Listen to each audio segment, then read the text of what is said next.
In the misty forests just beyond a rural English village called Fernwick, there lived a young red fox named Bram. He was known to the locals as a nuisance, a thief, a pest, a shadow who haunted their gardens and chicken coops. But what no one saw, what no one cared to learn, was that Bram wasn't stealing out of mischief. He was trying to keep his sister alive. Bram had been born in a small den tucked beneath a fallen oak, part of a litter of 4, but a sudden flood, followed by a brutal winter, took all but one of his siblings, his smallest sister, Lonnie, who had been born with a limp. Their mother never returned after going out to hunt during the first snowstorm of the season. Bram, not even a year old, became her caretaker. By the time spring returned, Bram was already scouring the edge of the village for scraps. He never attacked livestock. He didn't hurt anyone. But the moment chickens went missing, even when it was a hawk or a stray dog, the villagers blamed the fox.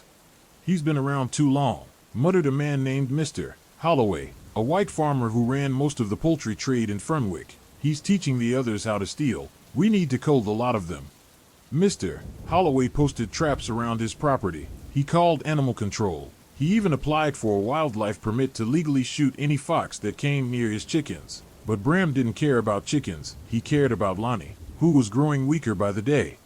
He ventured deeper into the village, dodging cars and lights, learning where bins were left open and which houses fed stray cats. One house in particular caught his attention, an ivy-covered cottage owned by a young black woman named Amira, a botanist who had moved from London after inheriting the property from her grandmother.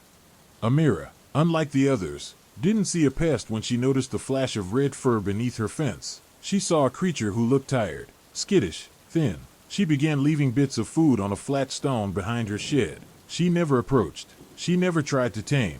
Just food and time. Bram returned every few nights, always when it was dark. But one evening, after weeks of feeding, Amira heard something strange from her kitchen window, a faint yelp.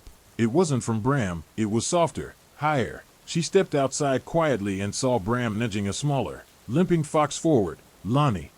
Her heart broke.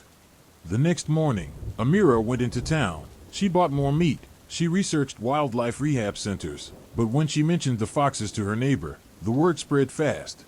Mr. Holloway, overhearing it in the pub, grew furious. "She's feeding them now? Encouraging them? I'll take care of it myself." That night, he set out with his rifle and followed Bram's trail. Bram, having left Lonnie near Amira's shed, was digging through a compost bin when he sensed it. Footsteps. Human. Too close. Too fast. He bolted toward the trees. Mr. Holloway raised his gun. The shot rang out through Fernwick's woods. Birds scattered. Lights turned on in homes nearby. But it wasn't Bram who had been hit. Lonnie, hearing the gunshot, had limped forward in panic, looking for her brother. She had crossed the path just as Holloway fired. When Amira found her, trembling, bleeding, she dropped to her knees. She wrapped the tiny fox in her coat and rushed to her car, speeding to the wildlife sanctuary an hour away. Bram followed in the shadows. Lonnie survived, barely, a shattered shoulder, blood loss. She would never walk without a limp, but the sanctuary agreed to keep her, to let her live safely for the rest of her life. But Bram, he vanished into the woods. Amira never saw him again.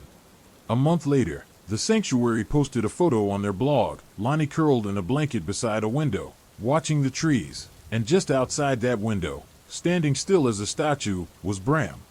He'd come to check on her. The caption read, "The brother who never gave up." That post went viral. People across the world wept at the photo. Artists painted it. News outlets picked up the story. The loyal fox of Fernwick. Donations flooded into the sanctuary. And Mr. Holloway? He was fined for illegally discharging a firearm near residential homes and banned from using traps. Amira continued to visit Lonnie often. She would leave food at the forest's edge, hoping Bram would know she hadn't forgotten him. And every now and then, when the wind rustled just right, she'd spot a flash of red in the trees.